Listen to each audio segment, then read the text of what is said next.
Yo, and hello and welcome to the 172nd episode of GameSpeak Podcast. New episodes go up for free feed subscribers every Wednesday in audio format on Apple Podcasts, Stitcher, Google Play, Spotify, and all of your favorite podcast platforms, as well as in video format on YouTube so you can see us in stunning high definition, where we need you to hit subscribe and click that notification bell. We are now streaming live every Tuesday at 7:40 p.m. CST on twitch.tv/GameSpeak Podcast if you want to catch the show as it happens before anyone else. This show is two childhood BFFs bringing you all things video games. You can now find us online at GameSpeakPodcast.com, where we need you to subscribe to our official newsletter, like many of you already have, so we can make sure you never miss an episode. So if you haven't done that, please go do that now. It takes like 2 seconds. Anyways, be sure to join the community in the Facebook group at facebook.com/group/GameSpeak Podcast to hang and talk games with other nerds like us. I'm one of your hosts, JAMAL Jafra, alongside Brent. Brent, where are you? Brent's not here today. Brent's in Colorado. So instead of getting a guest on the show this week, I don't know, like a normal show does, I was like, you know what? I'm going to take up the task of doing this on my own because me and Brent had already pre-recorded the topic of the show for this week. So here I am monologuing it. Just picture me staring out a window pane as like water drips down it, kind of like that Kermit the Frog meme. So, you know, that's kind of how it is. I'm just... and we got Jaw Brater in the stream chat. He says, "Where's Brent? What did you do?" Look, I'm telling people Brent's in Colorado. All right, that's all I can say for now. Is that Brent's in Colorado? But we'll just watch the news, and I mean, never mind. Let me keep talking. Anyways, so yeah, this week I didn't do too much. You know, I prepped for this. I thought about it in my head. I was like, how am I going to talk to the air? How is this going to happen? And, you know, it's going exactly how I imagined it would. Quite lonely. Though, thank you for jumping in the stream chat there. That helps me feel a little bit less lonely. Anyway, so if you're watching the streaming version of this, unfortunately, you won't get to hear the topic of the show. Whenever I get to that point, we're just going to skip over it. So you still have to go and check it out on Apple Podcasts if you want to hear mine and Brent's pre-recorded topic of the show. But I am doing the stream so I can bring you the news, you know, as it's happening. Anyway, so I guess let's just jump into that before I lose my train of thought and get lost.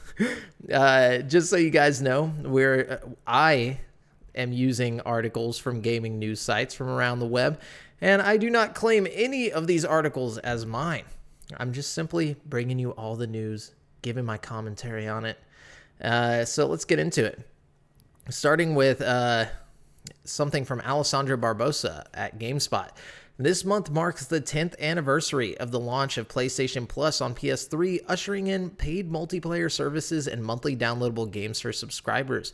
To celebrate, July 2020 is getting 3 free games this month instead of the usual 2, I'm guessing. So you got NBA 2K20, Rise of the Tomb Raider, and Erica. Additionally, Sony is releasing a free theme on PS Store later this week and will host a free online multiplayer weekend starting at midnight local time on July 4th and running through July 5th, which will allow you to try out online multiplayer without a subscription. If you don't have,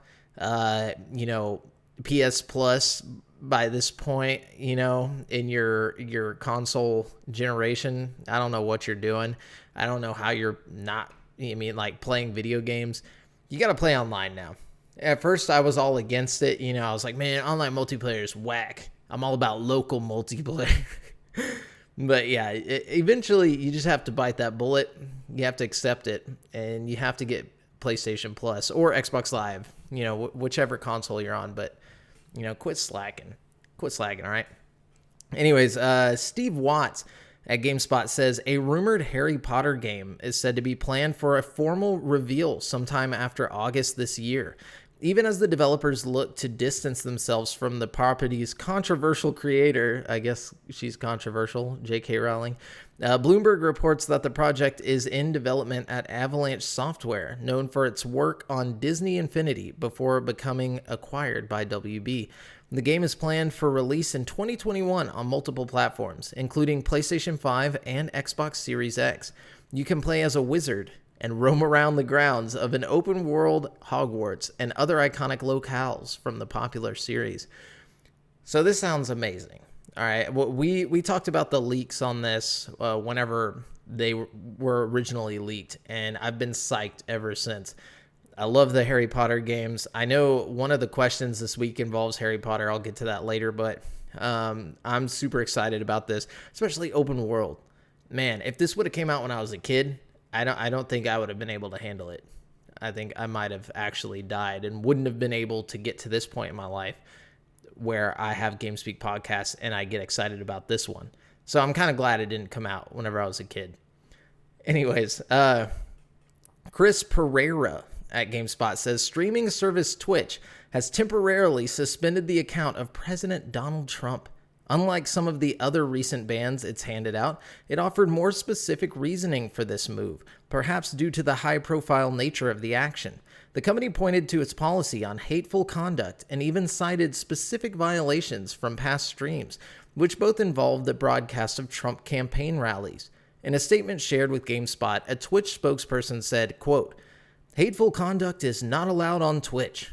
In line with our policies, President Trump's channel has been issued a temporary suspension from Twitch for comments made on stream, and the offending content has been removed," end quote. The length of the ban was not shared. It also referred to its hateful conduct rules and provided the transcript for comments from the channel's streams that violate these rules. They are as follows. 2016 campaign rally recently rebroadcast on Twitch. Quote, "When Mexico..." Oh, wait, hold on. I got to try and get a Donald Trump voice. I don't really know how to do it. I don't watch enough Donald Trump. Okay, forget the voice. I'm just going to read it. "When Mexico sends its people, they're not sending their best. They're not sending you. They're not sending you. They're sending people that have lots of problems. And they're bringing those problems with us. They're bringing drugs. They're bringing crime. They're rapists. And some, I assume, are good people. But I speak to border guards and they tell us what we're getting. And it only makes common sense. It only makes common sense. They're sending us not the right people." Okay, I just want to let you guys know, I didn't say that. That was verbatim. End quote. That I forgot to say end quote. That was Trump. I didn't say that, okay? Don't ban me, Twitch. I was literally just reading the news. Wow, I wonder if Twitch is going to ban us. But anyways, but yeah, this is upsetting because how am I going to watch Trump play video games now? You know, I do that all the time. I'm always watching Trump play video games on Twitch, so it's really upsetting. And the one time when he was doing cosplay and stuff, like he did that cosplay as Slippy the Frog from Star Fox. Yeah, that was my favorite actual video on or stream on Twitch. So it's unfortunate. Maybe he'll get his account back and we can watch more cosplay. But Matt Kim at IGN says, Dreams is getting a free update to make it compatible with PlayStation VR. So this is China. Yeah, that's the only word I can... sorry, I'm talking to Stream Chat right now for those who are listening to the audio version. China is the only word I can say like Trump. Outside of that, I mean, maybe huge. No, I can't even do that. China. Huge. I just don't have small enough hands. But so this is some news that I feel like Brent really should have been here for. He's probably going to hear this while he's in Colorado and swerve and drive off a mountain. So be careful, Brent, when you hear this. But Dreams is getting a free update to make it compatible with PlayStation VR. The update will arrive on July 22nd and will include tutorials on how to start making new creations in PSVR. Media Molecule's latest project, Dreams, is less of a game and more of a creation tool where players can make their own games, movies, images, music, and much more. In July, the range of tools available to players in Dreams will be expanded with a new VR update that lets players create and enjoy VR content. Dreams VR will let players use the PlayStation Move controllers and begin sculpting VR creations. The update will come with a variety of how-tos so players can learn new skills and some of the more next-level techniques in VR. Media Molecule has also created its own set of VR experiences for Dreams players as a showcase of what the update can do. One of those experiences is Box Blaster, which is a VR shooting experience inside Dreams. Players won't need VR to create PSVR experiences. Non-PSVR users can access the same update as VR owners. So that's cool. It just opens a whole new, dream for those Dreams players. Pretty exciting. Okay, so this next one, I guess isn't really that big of news, but Fortnite is finally shedding its early access status, and as a result, development of its original Save the World PvE mode will slow down. So in a post on the Epic Games blog, the development team revealed that Save the World's main story, quote, is complete, end quote, but that it will endure as a premium experience instead of being free to play. Fortnite players considered to be founders, those who purchase the game at full price, will have their founders packs upgraded as a result. The Save the World mode won't be able to support all upcoming Battle Royale cosmetics, but existing player libraries will remain intact. So if you were playing Fortnite for the PvE mode, I want to know, was it worth it? Were you happy with the money you spent? Why didn't you just get the free game? Why didn't you just play the free famous ass game? So no hate. I just want to know. There's something wrong. There's something wrong with you. Jordan Alleman at IGN says a new PlayStation VR patent filed by Sony Interactive Entertainment suggests that the company is working on technology that will allow advertisements to be displayed within the headset. I also wish Brent was here for this because Brent would somehow, and I hope you're listening to this, Brent, you would find some way to defend this. You'd be like, no, man, it's all, he's got this positive outlook on PSVR. So I know he would find a way to be like, the advertisements are to save, like dying puppies in the, wherever puppies die, So the patent listing from Sony published on June 25th shows drawings that offer an example of how a virtual reality advertising model may look in practice. It appears that the advertisements will show up in the periphery parts of your vision, in the top corners of the display, or as a banner in the top middle of the screen. According to the text of the patent, the way advertisements will be displayed depends on the position of the user's head within the head-mounted display and in their line of sight. The patent describes the advertisements as quote unquote additional content for promoting recognition of a given thing or service. One example used in the text is of the user watching a concert with a set of performers appearing at the same time. The technology claims to be able to, quote, detect on which performer the user is focusing his or her attention and then change the advertisement in accordance with the performer of interest, end quote. Okay, that's kind of weird.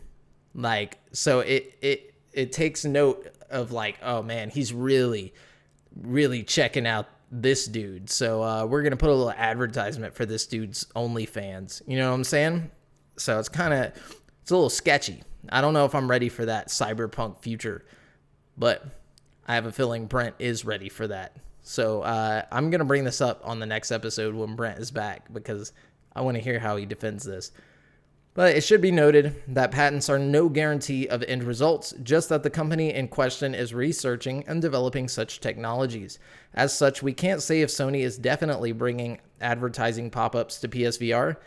It is certainly working on the concept, though. Okay, so this is a lot of reading.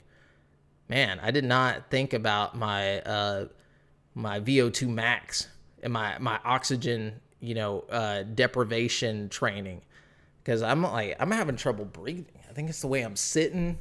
It's the energy drink. My heart's racing. I can't breathe.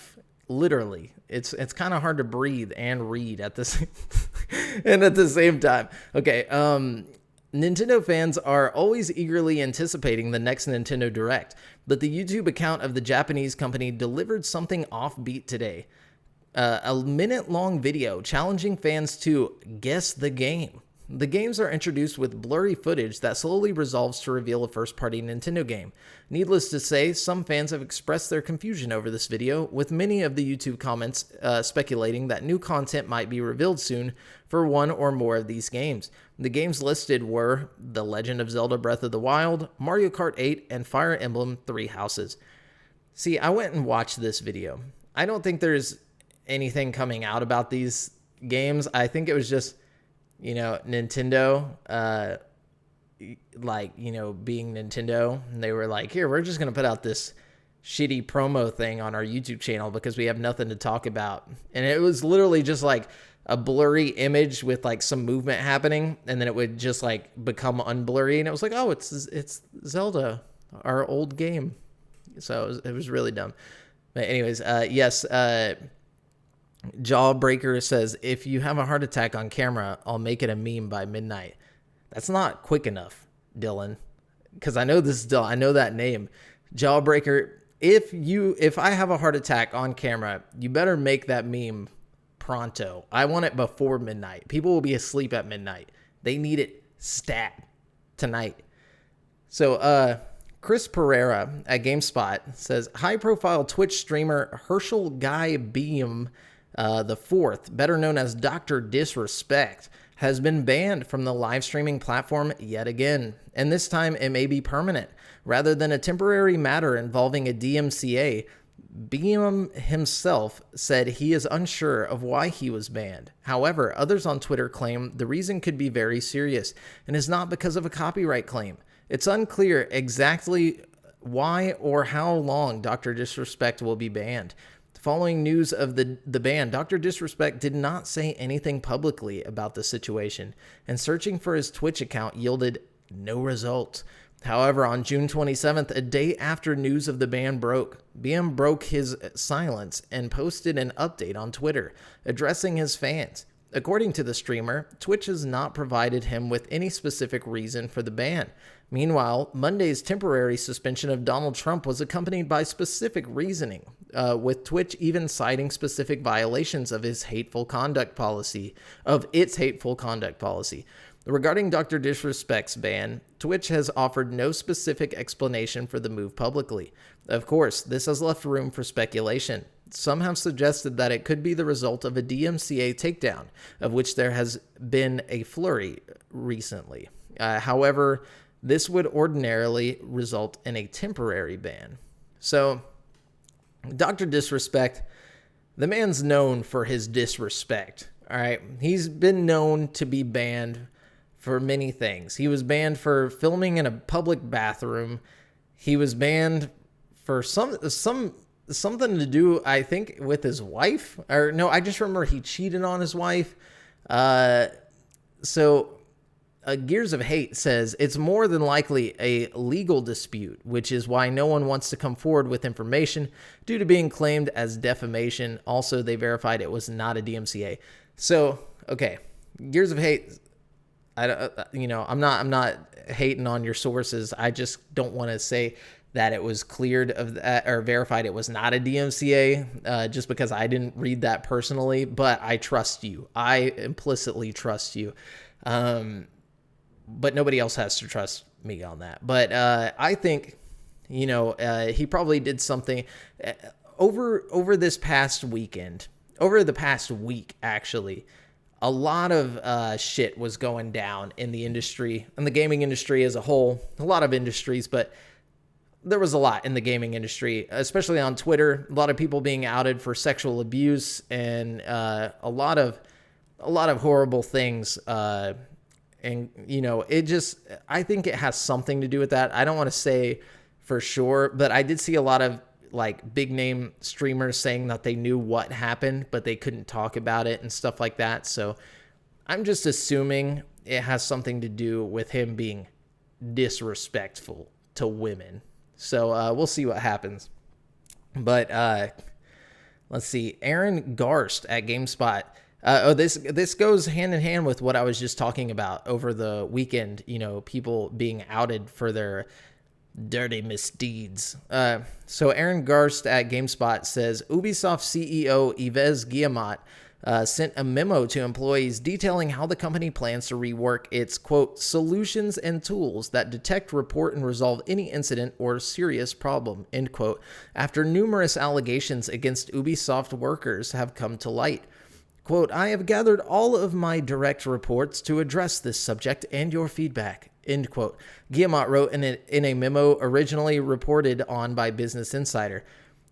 Quote, I would like us to thoroughly review all of our systems so that these types of situations cannot happen again, end quote. Guillemot didn't specifically mention sexual harassment in the memo, despite Ubisoft being at the center of many allegations over the last week. The company suspended Vice Presidents Tommy Francois and Maxime Bayland, or Maxima. Is it Maxima? Maxime? I don't know. But Balin, after an internal investigation into several claims of misconduct, according to a Bloomberg report. The two were responsible for overseeing worldwide development of the studio's games. Ubisoft has been under heavy fire following a number of victims who have reported misconduct by the studio's employees. Product and brand marketing manager Andrian Jabinigi was accused of sexual assault on June 22nd, which Jabinigi denied in a now-removed Medium post. This was followed by Assassin's Creed Valhalla creative director Ashraf Ismail leaving Ubisoft on June 24th in the wake of accusations of infidelity. That's a weird thing to have to leave a company for. I mean, sexual assault is one thing. Yeah, you should definitely get, kicked out of your job and be like, you're going to face some legal repercussions. But infidelity? I mean, that's kind of a personal thing. So if that person cheats on their wife, they suddenly lose their job. Like, I don't understand that. But, quote, we have started by launching investigations into the allegations with the support of specialized external consultants, end quote. The studio said in a statement on June 25th, based on the outcomes, we are fully committed to taking any and all appropriate disciplinary action. As these investigations are ongoing, we can't comment further. We are also auditing our existing policies, processes, and systems to understand where these have broken down and to ensure we can better prevent, detect, and punish inappropriate behavior, end quote. Well, it seems like, a lot of stuff was going on at Ubisoft. A lot of misconduct. So it's good that they're bringing some external consultants in on this, because I feel like if they just kept it to the people that were there, nothing might have gotten done. Because apparently people had been reporting this stuff for years now. And stuff is just now getting done thanks to Twitter. Let's see. Terms of service. His infidelity of the doc wasn't a Twitch pushed ban. He literally decided to step away from the platform via his own words. Oh, okay. So Gears of Hate is still talking about Dr. Disrespect. His infidelity of the doc wasn't a Twitch push ban. I don't know what you're talking about, but I assume you know what you're talking about, and I read it, so hopefully people listening know what you're talking about. But Stephen Wright at GameSpot says, the biggest publishers in gaming have each taken their shot with... Oh, he's saying Twitch didn't ban him. Twitch did not ban... I don't know. I think he got banned. I'm betting he got banned. But Gears of Hate says he stepped away. Maybe I missed something today that came out, but... From the information that I know, he definitely got banned.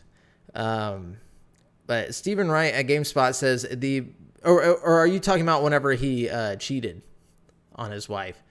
So that wasn't okay. I get what you're saying. I'm sorry. I get what you're saying now. He's saying back whenever Dr. Disrespect cheated, he wasn't banned for that.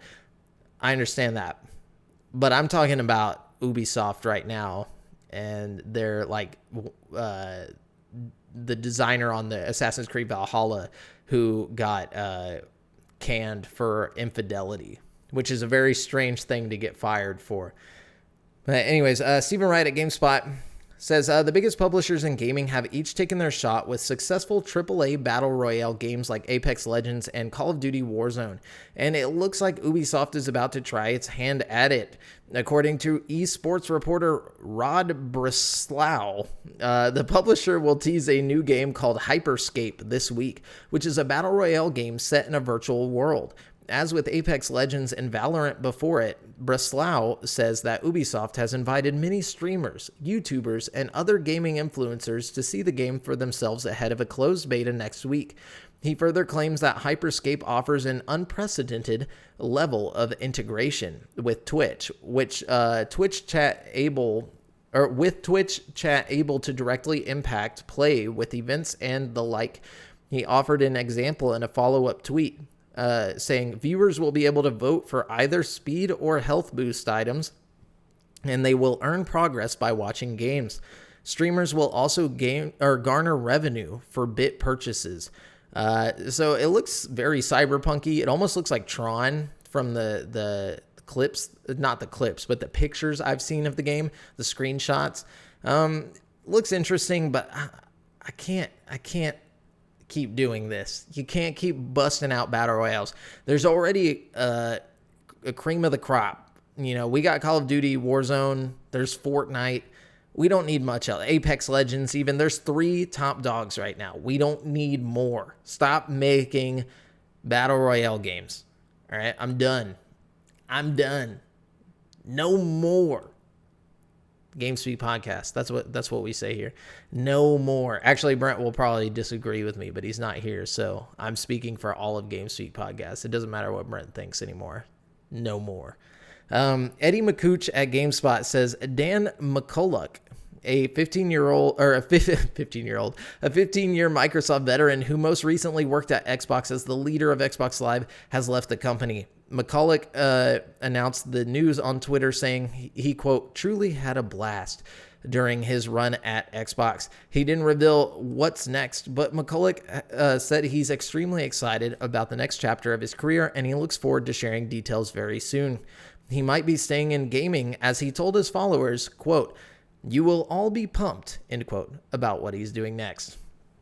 So the guy who's been running Xbox Live for 15 years is now gone. So salute to that man. You know, you've definitely influenced a lot of great times I've had. Thank you, sir. And good luck to whatever you're doing next. Eddie McCooch at GameSpot says Xbox marketing director Aaron Greenberg has responded to a recent internet discussion around the possibility of Fable 4 and a new Perfect Dark game. Greenberg said on Twitter that he understands people are hungry for news in the lead up to the Xbox Series X first-party games showcase in July, but he acknowledged that you shouldn't get too excited for those unannounced games. Newly discovered placeholder Twitter accounts for Fable and Perfect Dark game are not what they seem to be, Greenberg said. He pointed out that these accounts have been inactive for years. The executive also mentioned that it's standard operating procedure for Microsoft to register social accounts for its franchises, even if the company has no... it is a standard procedure, basically, even if the company has no plans for announcements around them. The Perfect Dark account was created by a fan, Xbox veteran Ken Lobb, whose name is the inspiration for the Klobb weapon in GoldenEye. Followed the account, which led people to believe it might be the genuine article.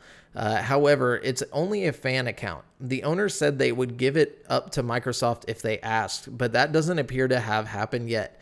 The Fable account, however, was seemingly created by Microsoft as a measure of brand protection. So I definitely think Fable is going to be shown off at this showcase. I really do. Perfect Dark, I don't think so. I really wish. You know, me and Brent talked about it and like as a reboot, bringing that back, and like 2 or 3 episodes ago.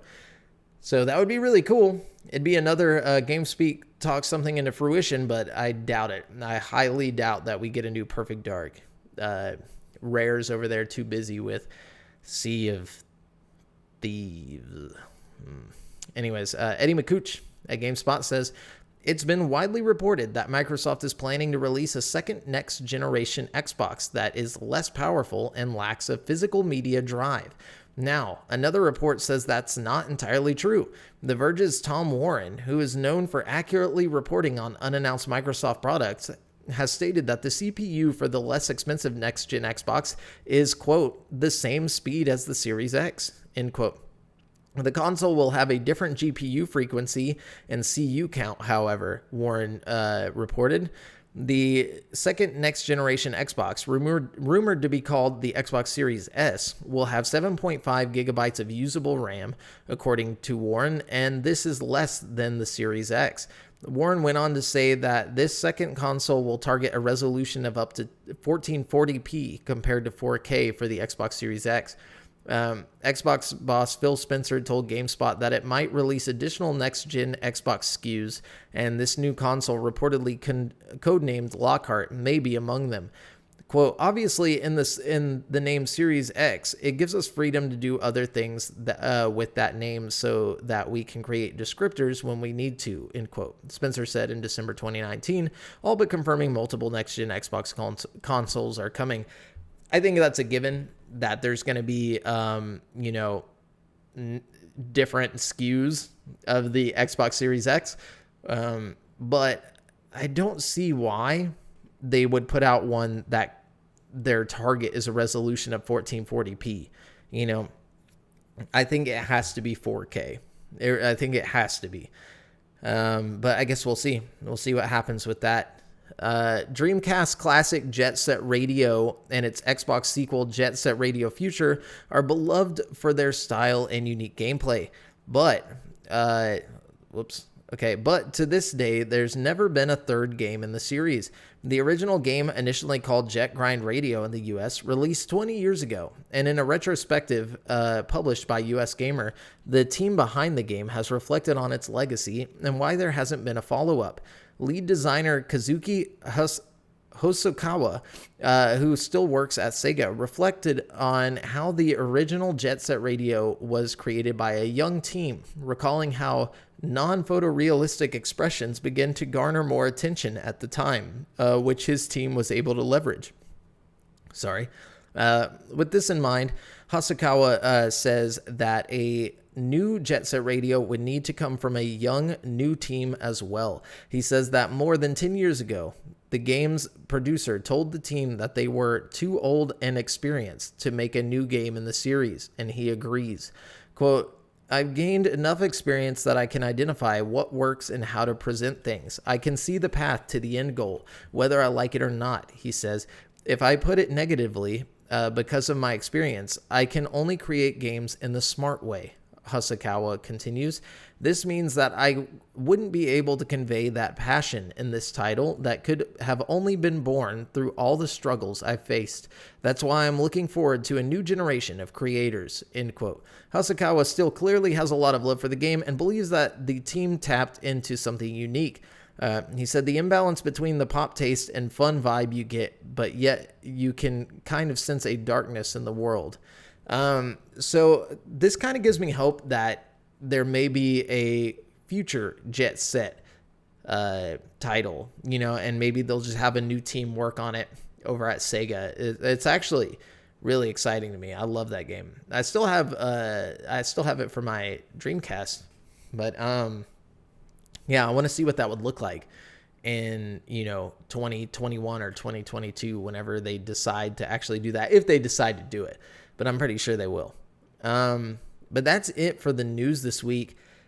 Now I have to read a lot more for you guys. And that's in this week's releases, where I'm going to let you know which brand new games are coming out in the next 7 days. Starting with Trackmania 2020, coming to PC on July 1st. And it's free to play, I believe. But Trackmania, the racing franchise from Ubisoft Nadeo, is back with the most compelling remake of Trackmania Nations. That's all it said. I think it's just a remake of whatever that game is. It's like a game from the 80s, I think. Maybe. I don't know. Anyways, Flatland Volume 2 is coming to PC on July 1st. Couldn't find a price.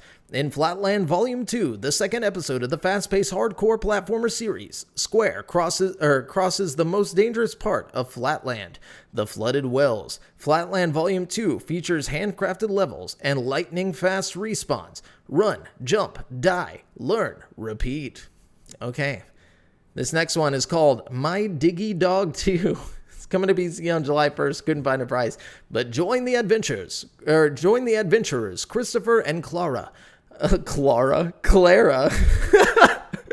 Clara, along with their dog Marty, and explore dungeons full of challenging puzzles. Gameplay in My Diggy Dog 2 combines the genres of digger and platformer. During their adventures, the player will explore dungeons full of challenging puzzles and find a variety of equipment, countless artifacts, and a large space for new discoveries. And then we have Marvel's Iron Man VR coming to PSVR on July 3rd for $39.99. Don the PlayStation VR headset to suit up as the Armored Avenger in an original Iron Man adventure. Using 2 PlayStation Move motion controllers, you can fire up Iron Man's repulsor jets and blast into the skies with an arsenal of iconic Iron Man weapons at your fingertips. Face off against Iron Man's greatest foes in high-stakes, action-packed battles. Upgrade tech in Tony Stark's garage to customize Iron Man's sleek suit and awesome abilities. And then we have Catherine, Full Body, coming to Switch on July 7th for $49.99. Vincent likes his girlfriend. Catherine's pretty smart and successful. Trouble is, she's starting to talk about long-term commitment, something Vincent spent his entire life avoiding. Since romantic complications are the last thing he wants to deal with, Vincent meets his friends for their regular night of drinks. Little does he know that he's about to be blindsided by a beautiful, seductive, irresistible freight train named Catherine. Suddenly, he's hung over in bed next to the most beautiful woman he's ever seen, unsure about the previous night's events. Was it just making out, he wonders, or did something more serious happen between them? Should he tell Catherine? Will he ever see Catherine again? Vincent's about to find that a stumble on the staircase of love can turn into a horrific, fatal plummet. Yeah, it does sound terrible. Catherine Full Body is a great game, though. I haven't beat the thing, but what I have played of it, it was very enjoyable. That's all I gotta say. I think you would enjoy it, Dylan. Maybe so. I don't want to, jump the gun and say that you'd love it, but you're gonna love it. Anyways, so that's it for this week's releases. We're gonna jump on over to the next part of the show, which is not the topic. Quit jumping the gun, guys. We're going to the free games with gold. We already talked about the free PlayStation games at the very beginning of the news, but games with gold for the month of July. Coming to Xbox One, we got WRC 8 FIA World Rally Championship. That's a lot of acronyms. But, that game is going to be here for free from July 1st through the 31st. And then we have Drunk Lords coming July 16th through August 15th. And you can still grab Coffee Talk up until July 15th. And then for the 360, check this out. We're getting Saints Row 2 from July 1st to the 15th. Grab that. That's a great flippin' game. I don't know why I just tried to censor myself. But also Juju is coming from July 16th through the 31st. I think he plays a panda in this game. I don't really know what Juju is, but I mean, it's free. Whatever. Grab it. Now, I'm going to go to currently playing. I've been currently playing a lot of Call of Duty Warzone. Shouts out to Jawbreaker. And then, for being in my squad. Been playing a lot of that. I actually jumped on over to the Switch, and no, I did not play Animal Crossing, but I did hop on to the Switch NES online app and played some Dr. Mario with my girlfriend for a little while. That was fun. Played some Dr. Mario, and then we jumped on over and played what is that game called? It's River City Ransom. And that's actually fun as hell. So I'm sitting there playing it with her. I don't think she's ever played beat 'em up before. And so we're just traveling through. It's pretty cool. You're beating people up and whatnot, just, smashing on fools. And then we go into the store and buy some coffee and stuff. It's pretty cool for an NES game. I can't believe I never played it. I played a lot of Double Dragon, but never played River City Ransom. And so we get to this point, and like if you like leave an area, like if one of you dies and the person that's still alive leaves the area, like you'll automatically respawn, and then you can just go back in there and do what you were gonna do. And if you get beat up, you return all the way back to like the part where you buy coffee and stuff, which is quite a ways back once you get to the boss. So we get to the boss, and we're just like, beating the shit out of people, and then I get slammed. All right, I get killed real quick. And my girlfriend has like barely any life left. I'm like, okay, just leave the area so I can come back. And she's like, no, I got this. I'm like, please don't do this. Cause you know, if you get killed, you're not going to want to come back and get all the way to this point. I knew if she died, it's game over. We're not going to need to play anymore. And, so I'm like, please just go out of the area. Please don't do this. I want to beat this boss. And she's like, no, I got this. And she like does this like jumping kick thing like towards him, and instantly just gets like fucking obliterated. I was like, great. And she's like, yeah, I don't want to play anymore. I'm like, God dang it. But anyways, yeah. So I played some River City Ransom. That was fun, and lots of fun Call of Duty. But yeah, if you want to let us know what you've been playing, you can join us over in the Facebook group at facebook.com/group/GameSpeak where you can tell us, and then we'll chat with you about it, and all the people in the group will chat with you about it. Anyways, so I guess at this point we're gonna, for the audio listeners, we're jumping into the topic of the show. All right, for today's topic of the show, we've got forgotten games of childhood. Or from childhood, whichever you prefer. Yes. So these are going to be games that we probably played a lot of as children. Yeah. And just forgot about. Or like it didn't stick as well as most things. I had to think way back for this. So yeah, a lot of these like I found by like going to like just lists of old games and scrolling through and be like, oh shit, I remember that one. And a lot of these are like maybe I didn't forget about it, but it's like, okay, like the person who has control of the IP seems to have forgotten about it. Yeah. I kind of like took some liberties here. You know what I mean? I would have, but I've already done that too much with like obvious games like Freedom Fighters, Conker's Bad Fur Day. Like, right? Yeah. I thought about putting those, but I'm like, no, I talk about those way too fucking much. Yeah. So I went all out, and I found games that I have never talked about, or at least not in this capacity. Well, so I like that. I think I have a couple on here that a couple that you probably have heard me talk about a lot, and a couple that maybe you haven't heard me talk about at all. So I like that. All right, you want to start it off? You want me to start it off? I can kick it off. All right. How about a weird one from the PS2 Xbox era, Black? Do you remember this game? I do remember Black, and I remember it was like a big deal because of like the destructible environments or something. It was a big deal. Like the walls would break in front of you when you're hiding in cover and stuff. And the graphics were really good for its time. Like especially for like PS2, it looked like leaps and bounds. It looked like an Xbox 360 game. You know what I mean? It was cool because I remember like the front of the game, like the case, like on original Xbox was just like a bunch of like shell casings everywhere, and then like it was just like Black written, and like it wasn't like literally written with like fucking bullets. I think so. Yeah, that was a really cool game case. Yeah, that was a cool game. I only played the demo of it though. I never actually had the game. I mean, the actual game by today's standards is like a very generic first-person shooter, but at the time it was really cool. Next level. Yeah. Like, oh yeah, definitely. One of my first ones that I'm going to put on here is Test Drive for original Xbox. Oh, that's the one where you could like throw yourself out of the car, right? No, that's Flat Out. Oh, okay. Flat Out was Flat Out was tight, but Test Drive was more of just like a racing game, but it was one that I spent a lot of time playing. In Europe, it was called like Test Drive Overdrive or something like that. But for the American version, it's just called Test Drive.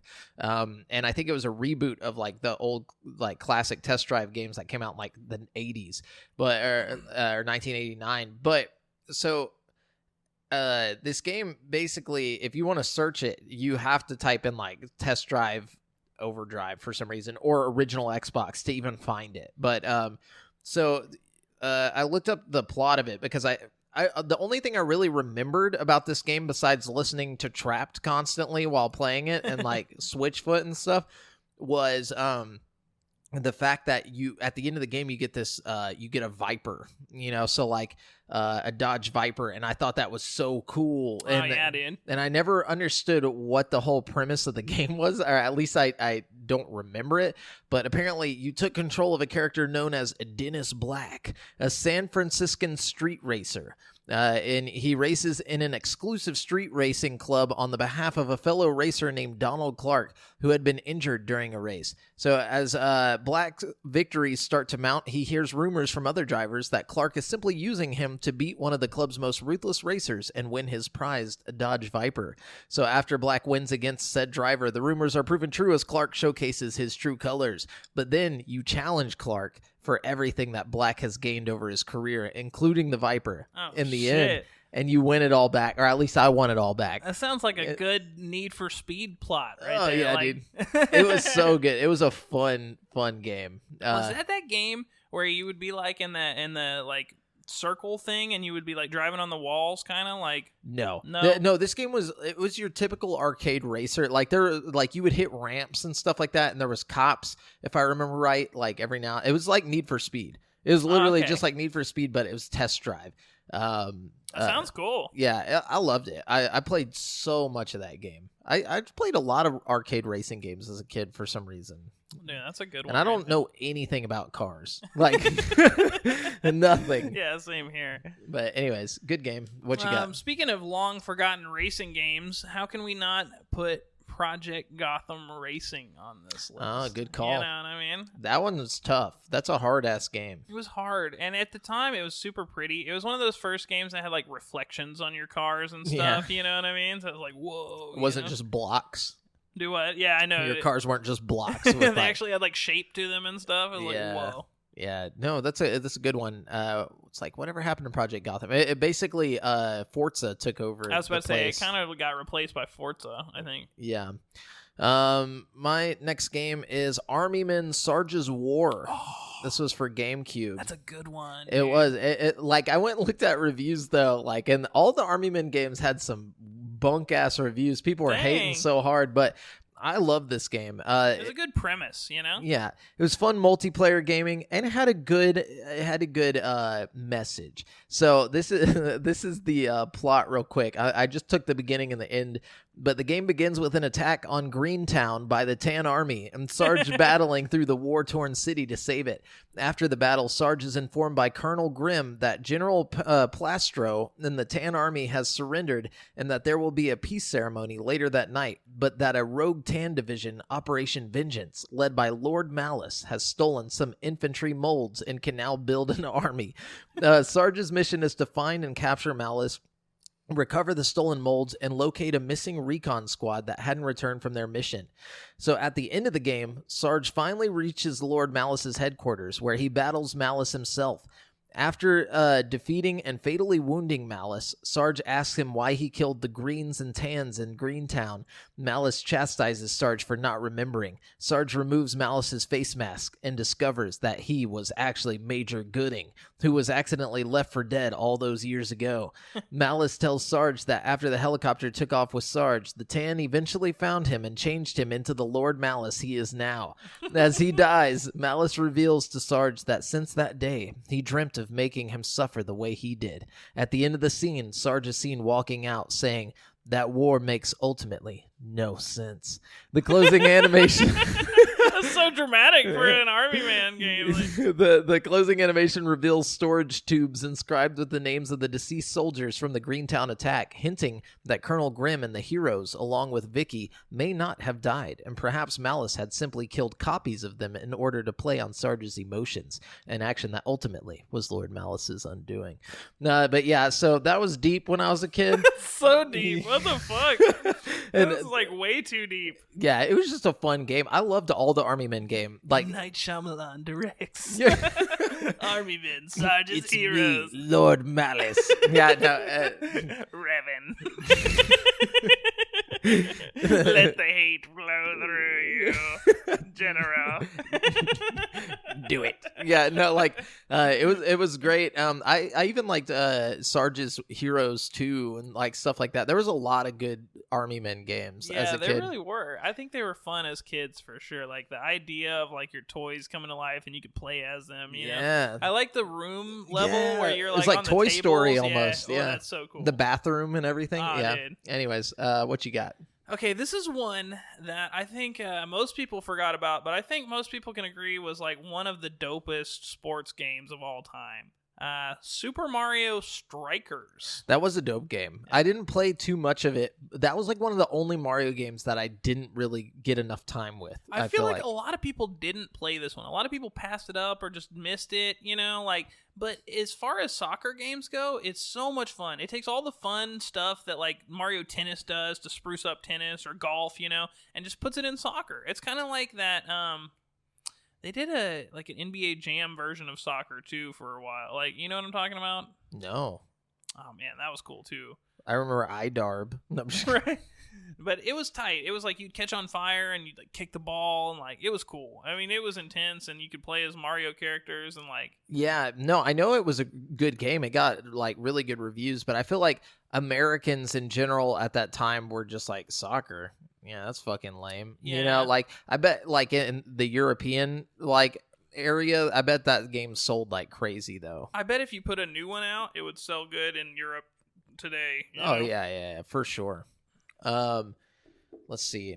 My next one is Worms 2 and Worms 3D for PC and OG Xbox. Dude, can I tell you something just on the topic of Worms? Yeah. I bought a game the other day because I saw this and I had never seen it before. It was called Worms Crazy Golf. Have you seen this? No, I haven't. Apparently, it's like a golf game where you take turns and you're like the worms on like the map and you hit the little golf ball. I haven't even tried it yet, but I have it downloaded on my computer. It's a Team 17 game? Yeah. Wow. Anyways, I'm sorry. I just thought you'd think that was interesting. No, I'm gonna have to check that out. Yeah. But so Worms 2 specifically is one that we played a lot of on PC. Yeah. So it's an artillery tactical game with like little worms you can customize and change their accents. So like you have your different teams. It's a 2D like it's not side scrolling. It's just a 2D like platformer with randomly generated levels that are like completely destructible. It's like the only game with randomly generated levels that I'm all about. Yeah, you know what I mean? Way before it was cool. Yeah. Yeah. So you start with several worms on your team that you take control of, and then you pick through like weapons and stuff to attack the other team. Your turn ends as soon as you do an attack or like you take damage. So like if you fall off of a ledge and you take some damage, your turn ends. And like each worm starts with like 100, health. And then, once it gets down to 0, they just like kill themselves or like whatever. And the whole point is to take the other teams, to kill the other worms. But so like you'll do a turn and then the other person will take the control and then, do their turn. So it was very cool. It was like, having like multiplayer without having to have 2 controllers or anything like that. Lots of strategy involved, Yeah. This is one of those like friendship wrecking games like Mario Party, you know what I mean? Oh, definitely. Lots of cool, funny weapons like the holy hand grenade. Oh, like yeah, you throw it the and be like, sheep. hallelujah. And then it just explode. And then there was like the ninja rope, which was really cool. Oh, yeah. Like when I was a kid, I loved that shit. The concrete donkey. Oh, just, yeah, like, fall dude. through the whole level. What was the granny? What was it? Oh, yeah, she would like hobble over to you and then like blow up. Explode, yeah. Loved it. Good game. Mm-hmm. Okay. So let's see what else I got here.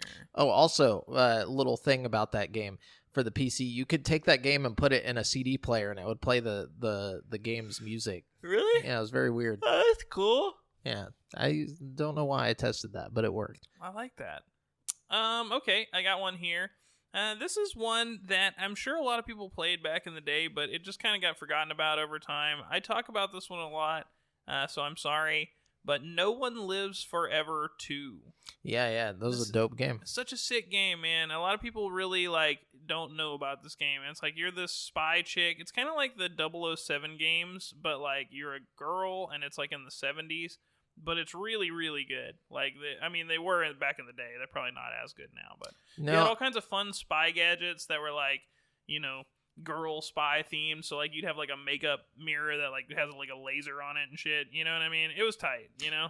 Yeah, I feel like I watched a video on that game recently because I was like just looking at some old games, and it still looked cool. Right? Like for the time, like it looked really good at the time, especially. Like the graphics were like, you know, really good for that time. That was like Halo era, Max Payne era, kind of. You know what I mean? Yeah. Morrowind era, you know? Stuff like that is super interesting to me. Like games that were ahead of their time, like just going back and looking at them now and seeing like things that they basically either predicted or, you know, had such an impact that they kind of, you can see the impact that they made today, you know? So it's like, it's weird to see things like that, you know, or what people were thinking back then when they were developing.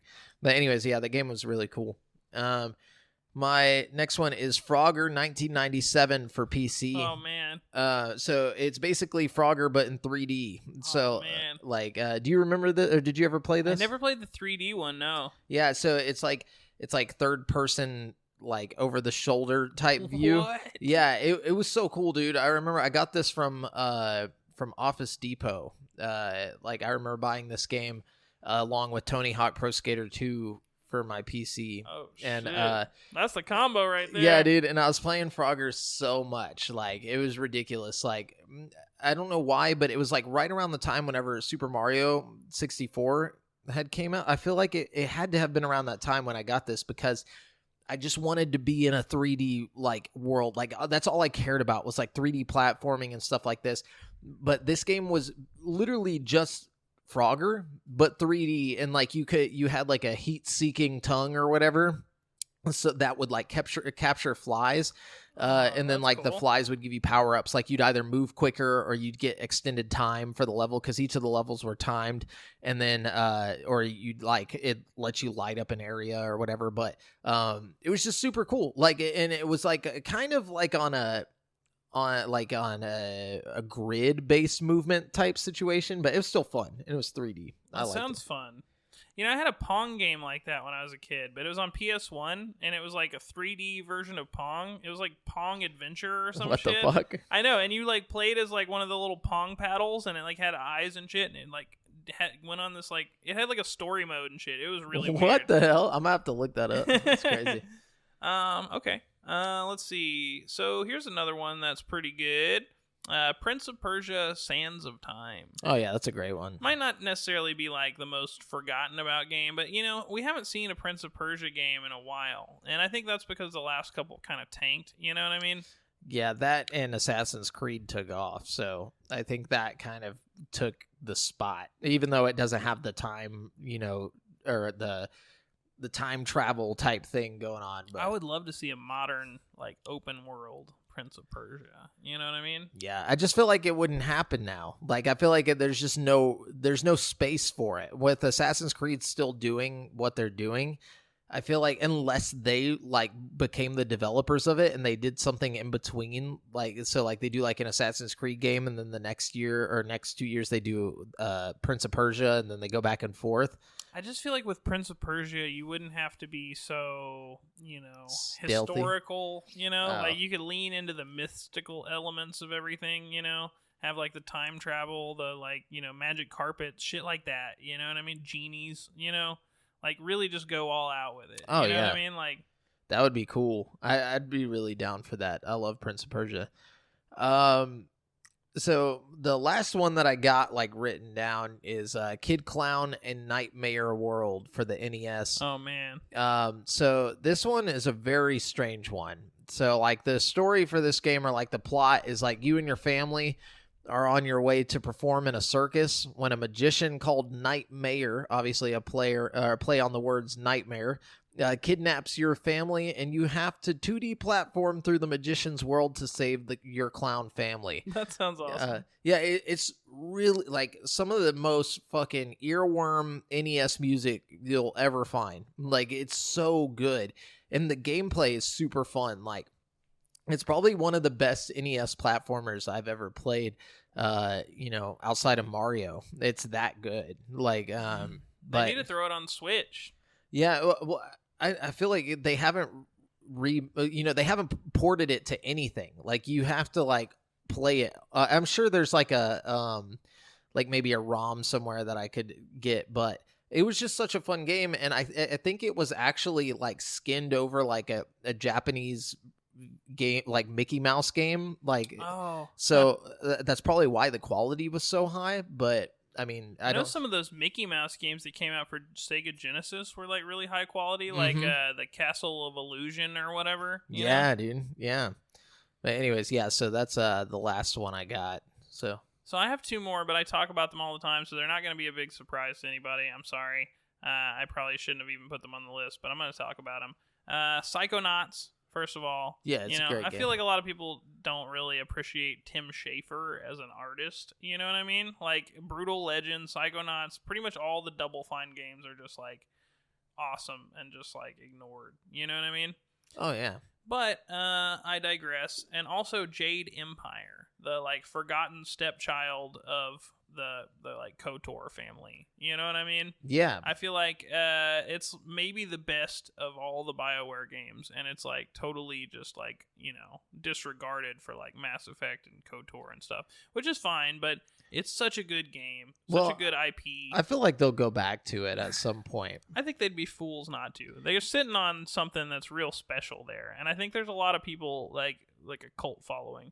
But I think they'd be smart to do it sooner than later because, you know, if they wait too long, all the people who cared initially are going to be gone. You know what I mean? Like, oh yeah. But you know, they typically hire people that have the same mindset and work on the same stuff. You know what I'm saying? Yeah. And then I'm sure they mentor people before they leave, you know, on like how to do what they do. Otherwise, their games wouldn't feel so specific, you know. But yeah, that's it, guys. Besides, like one other one that I wanted to mention. Oh yeah, I see one more too. Actually, go ahead. Chip and Dale Rescue Rangers for the NES. Oh shit! I played Chip and Dale Rescue Rangers. Yeah, this game was dope. It was such a good game, and I got it at this place called Grandma's Attic in Huntsville. Whenever I was a kid, it was like literally this grandma, this old lady who had this resale shop. It was like in this weird like house thing in front of Hastings. Damn. And it was called Grandma's Attic, and the N64 was already out and all this stuff. You know, NES was old at this point. So I went in there and the game was like $5. She was like, yeah, you can have it for $5. And I was like, fuck, it's a video game. I'll take it. Yeah. And went home and I fell in love with it. I played the shit out of that game. Oh, it was so yeah, fun. Dude. Yeah. That's a good one right there. Okay, my last one has got to be the Monster Rancher games for PlayStation 1. Oh, yeah. That's a series that needs to come back. You know what I mean? Like, we need that horse game we were talking about earlier, except monsters. You know what I'm saying? The horse game? Yeah, you know, the horse where you can breed the horses and you just breed build monsters your farm then? and shit. Yeah, that's basically Monster Ranchers, except for, you know, it replace the racing with fighting. And replace the so replace all the boring shit with the good shit. Yeah. Replace the horses with monsters. You got the same game. And this is a whole different episode, so people aren't going to know what the fuck you're talking about. Oops. This is from last week. I'm sorry. Yeah, we're recording this topic early, which I'm sure you know at this point. Yeah. But anyways, that's it for the topic of the show, guys.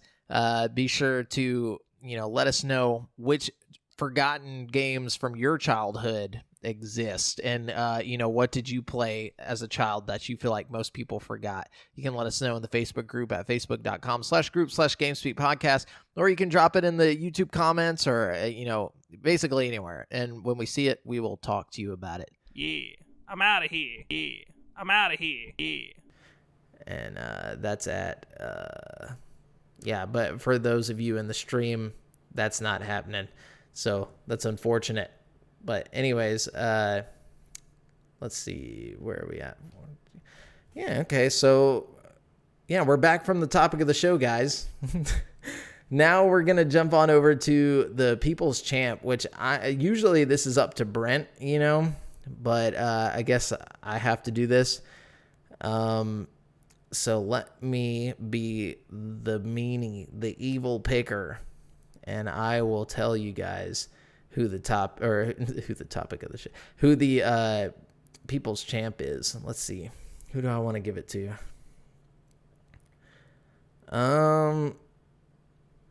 Okay, I'm gonna give it to Jeffrey Lewis because this is pretty great. He says, so how long do you think it took Brent in Colorado to get lost? Not to throw Brent under the bus, but I'm gonna say he instantly got lost. So yeah, I'm throwing Brent under the bus. Yeah. So Brent, if you're listening to this, I got no doubt on you homie. I know you can drive, bro. I know you can drive. But I'm just going to assume you got lost because of some other reasons that I don't want to talk about on air. Anyways, then we got Dylan over here. Dylan Parton says, now that you've disposed of Brent and taken full control of the monster that is GameSpeak Podcast, you going to do a casting couch for a new co-host? Look, I've been plotting this for a long time.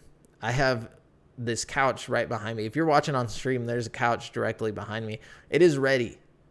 It is ready for the casting. Okay? So whenever that goes down, we're using this couch. I know it's not the standard black that you're supposed to have for a casting couch, but it is what it is. It's a good couch.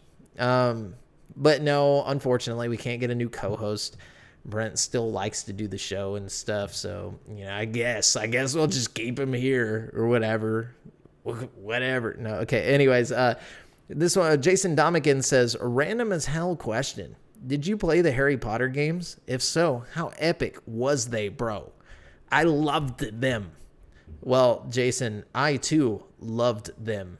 I played a lot of the first one actually on PC at Brent's house. Played a lot of it there and on PlayStation 1, I think it was. But dude, it was so cool. It was so magical, literally. But I love them, and that's what I was talking about earlier. Like, I really, really cannot wait to see more of this open world one coming from WB or whatever. That shit's gonna be dope as hell. And I think there was more questions. Let me check just to make sure. I don't want to miss out on anything. Could be wrong, though. No, I think that was it. Okay, wait. Just one last spot.